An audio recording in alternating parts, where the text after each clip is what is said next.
Hello everyone, my name is Relax and Panic and this is another reaction for Made in Abyss. It is episode 12 and we are closing in on to the finale. So as always, if you want to see the reaction, please go down my descriptions. There is a link. You just have to replace the circumflex dots with real dots. Once you've done that, you will find my Google Drive where my reaction is. Watch it, enjoy it. And as soon as you've done, I would like to welcome you back here so that you can hear my thoughts about this episode and what I think will happen in the next time. So, see you soon. For those of you who have come back, welcome back. Well, so that was quite an interesting episode, right? We learned a little bit about the curse, well, more than just a little bit, an important thing. We had something happening on the top of the abyss as well in Ort, and I think we know a little bit what is about to come in the next episode, which is very likely not to be an easy one, I guess. So let's see, let's go through it, right? So we started off, at least now, not we had in the last episodes, every start of the episodes like a rephrase from the last episode. We had like the last scenes of the episode before, which on the one hand is pretty cool because you are floating in the action, what's happening. On the other hand, it is something which I'm not so much a fan of, because to me it is like, give me something new instead of having like 2 minutes of something old. Maybe I'm a little bit damaged there. I don't know, so let's go a step away from the series. In the past I watched, I guess you know, a series called Saber Rider and the Star Sheriffs. So if you know that one. This series was weird, to say at least, because it started off with like a rephrase of the last episode, about 3 minutes. Then you had 2 minutes intro, then you had like 10-minute series, and then you had like 5 minutes, what is happening next time? And every series was like, every episode was like that. So half of the episode was the last and the next episode, which makes you bonkers. I had a friend of mine who for a while stayed at my flat at this time, and he watched, I think it was 3 seasons, I'm not sure, but like hours, endless hours of this series back to back. You are going nuts, believe me, because I was not watching it, but I could hear it all the time and I was going crazy because it was the same music over and over again, twice each episode, and it was like, what happened last time? What will happen next time? So that's why I'm not so much a fan of rephrasing what was last time, and they did not do it with new pictures, inputs, or really changing it a little bit. They take the exact same thing. So I'm not so a fan of that. But this time they didn't. Instead, they gave us something new, which I like. And surprisingly, it was not down in the abyss, it was in Orth. So it was in the orphanage in the end. And it seems the little boy Kiwi was sick. Very sick, to be exact, and 2 kids died already in the days before. Orphans where they didn't know the age exactly, the birth date exactly, and it looked as though he was going over the edge this day, which would have been death on his birthday. And we had it in the past. It was mentioned that there's like a curse, like a sickness, which happens to kids on their birthday, the birthday death disease, which was a little bit like this grim fairy tales which you tell on campfires to shaken up people, but it seems as though there's something true to it, and as it was mentioned, others in the last month died exactly on their birthdays, and possibly those 2 other orphans, because they didn't know the birthday, might have been dying on their birthday as well. So that is weird, right? That's a strange thing. So they took him to a boat, which is part of a caravan. I will come to that a little bit later. And in the moment when he was on this boat, at least that seemed to me, on the ship, he was completely healthy again. Not like getting a little bit better, it was instantly gone. So this is, in my opinion, a clear indicator this birthday death disease has something to do with the abyss. So like, I guess those kids were born there. So they are from birth on connected to the abyss. They are part of it, possibly, of the system now. And due to that, somehow, they die exactly on their birthday. Which is like, there is, I don't know, I can only guess that there's like the ecological system, the living system of the abyss controls somehow how long things live, what their reasons for living are, what their need is for the whole system. So if this is like a very own kind of ecological system, that might make sense, that it is like you there on top in Earth are my layer 0 now. You are now part of me, of the abyss. And by being so, the abyss influences them. This field, I guess, somehow influences them. I can only guess that it is something like that. How that works exactly, no idea. Maybe the abyss itself works with life force somehow. I guess we will learn more about that. Possibly not in the next episode, however. Which brings me to the caravan, which was one of the ships there. So there are caravans, which possibly are like many ships in a row, or as an armada, whatever, who ship between Earth, the abyss in the end, and the other cities, which I guess are somewhere on this world. That's a nice idea. It makes absolute sense. It looked a little bit steampunky there, which is fitting to the world overall right now. So maybe in the next season we see a little bit more of the outside world. I guess it is not much, but a little bit like, is there a nation where Earth is a part of? What happens with the relics later on, you know? The Earth exists because they dig up the relics, which is improved technology, improved things. What are they used for? I mean, some of them are possibly used like, I don't know, like ivory or pearls, you know, just because they look cool and nice. And if you're living in the world outside, it is like, hey man, I can afford myself a relic. So something like that, maybe. But there are a lot of relics, as we've seen, who have more use, who are capable of doing incredible stuff, like reviving. So question is, what happens with those relics? I'm pretty sure they're not staying in Earth.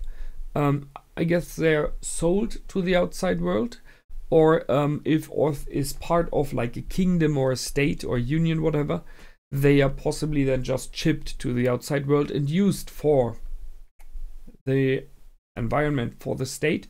Or maybe there's a war outside. I have no idea, you know, there's no background we have there. So a little bit of background about this world around would be nice in season 2.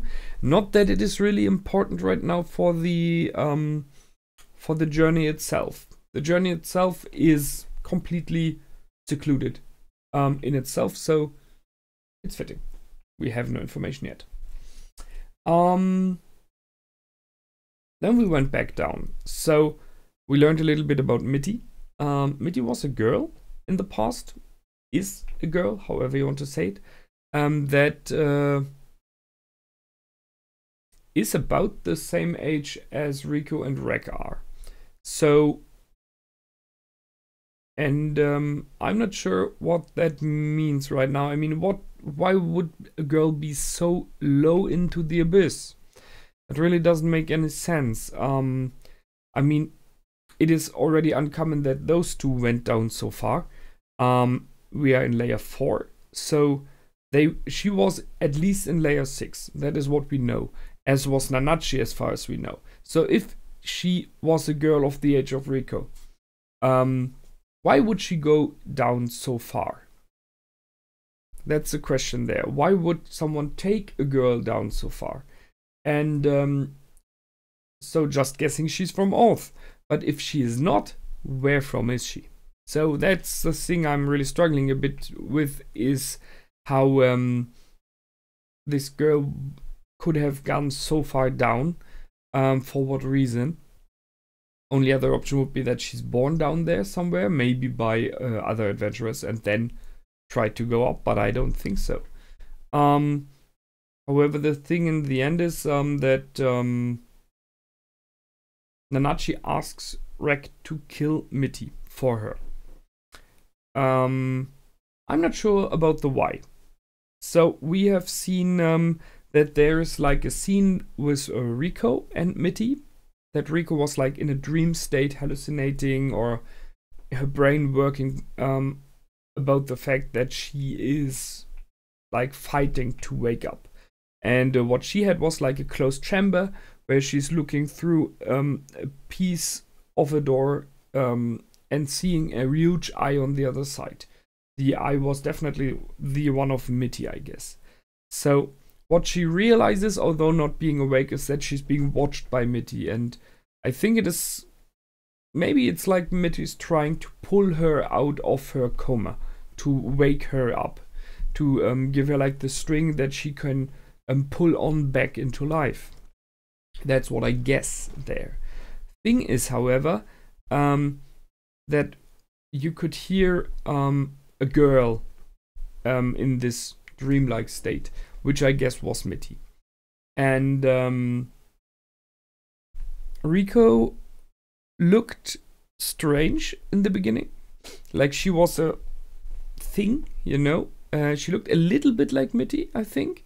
And when in the end, when the camera zoomed out, you could see that she had like slime that surrounded her, and the girl itself was inside, which I'm not sure what it means, but maybe this is how Mitty feels, like that she is still the girl she was inside, but is trapped in this abomination body. Maybe. Just an idea. So that brings me back to kill Mitty. There are multiple reasons. One is, which maybe is the reason, is if that she's like maybe that the body can be like changed back by being killed. I don't know, like that she's like cut out of it. I don't guess that would work, but maybe that's a hope or an option, that there is like not a real kill Mitty, but like transform her back, you know, kill what Mitty is now, bring back the girl that she was. Maybe, not sure about it, however.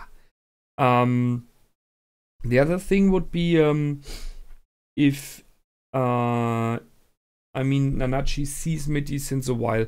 She has rescued her, possibly someone, and is caring for her.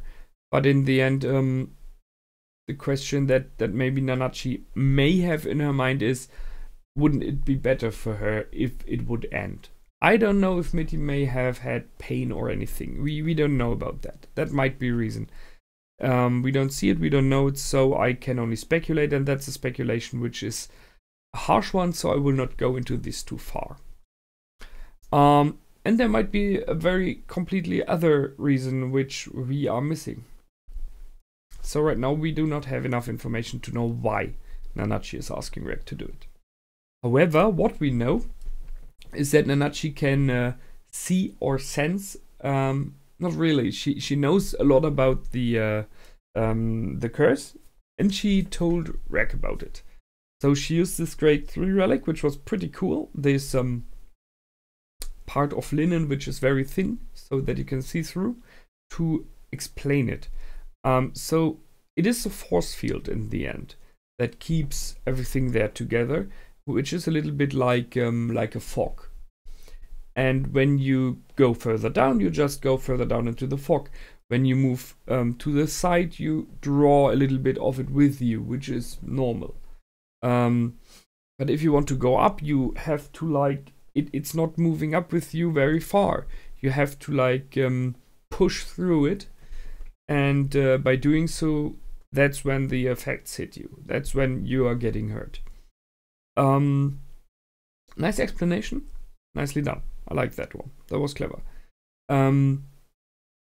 So then she went on to give Rek herself a microphone and for him a speaker so that she can talk to him. Nice.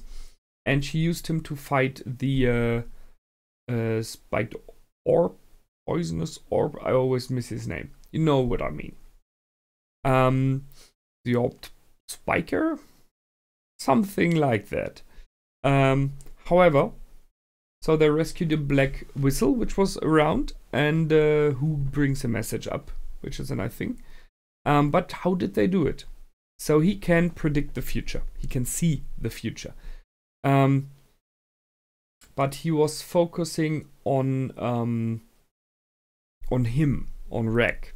And by the fact that she said, just look up and completely focus on looking up.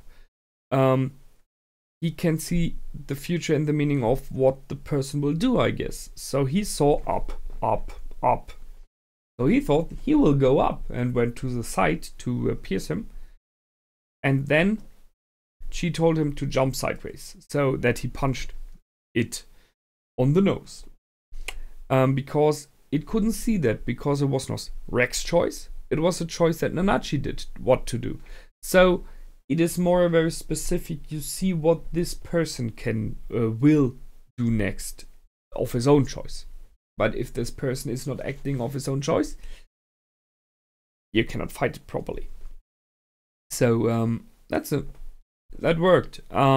This nose is the thing that smells the Abyss's curse, which explains the fork going in and out of the nose. So and by punching it, it destroyed this ability. It kept this ability at bay and possibly hurt it a lot.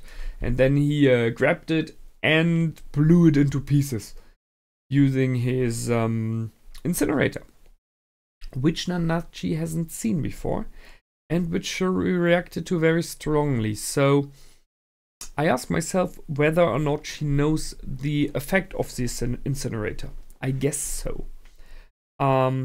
Maybe she has seen it in the past, the effects at least. So maybe there is even more. I mean, Kenny has fallen down. Maybe he is there somewhere. So maybe that's why she has seen it. Or when he went up the first time to go get to Riko at episode 1. Maybe then he did something in her surroundings with his incinerator. We don't know. Well, maybe there's a myth about something like that. We will. I think we will learn about that. If it is this, or the other thing is that she was just surprised that he has something like that. If it is she was just surprised, then well, whatever. If it is number 1, that might be a part of the reason why she asks Rek to kill Mitty, because maybe she hopes for some option with the incinerator, which I cannot think of right now. So we've seen in the end that she was carrying Mitty, and Mitty was hurt to say the least, and there were flies coming around. Those insects which we know to be part once someone is bleeding very much, possibly even dying. So Mitty was hurt there. The only question is, was it the past when she first rescued Mitty? Or is it the future, in the meaning of next episode, after whoever, maybe Rek, tried to kill Mitty, then she then carries her away? Not sure. Last but not least, cooking. If it looks like mud, and it smells like mud, and it tastes like mud, then you are not a good cook. So that was really hilarious. It was funny. So she is really not a good cook, which is nice because I really look forward. If maybe next episode, it would be cool if we would have it in, but if not, then in another season, to see her have her first real good food. Possibly made by Riko, because we have seen her cook in the past and she's really good at it. I mean, she is good at cooking. So that's something I look forward for expressions and reactions to having good food in the future. That's it. I think that's all for now. So I hope you liked it. I did for sure. It was a nice episode as always. And well, the next one is the finale. So we will see what this is about Mitty. Why she wants her to be killed, if there's a specific reason. Maybe we will learn a little bit more about the birthday death disease. In case they bring Kiwi back to Earth, will it trigger again or not? Yeah. And hopefully, I guess so, Riko will wake up and we will have at least some kind of a good ending for this season. So, this is it for this time. As always, please like, comment, subscribe. Tell me what you thought about the episode, and I will see you next time. Until then, my name is Relax and Panic. Goodbye and out.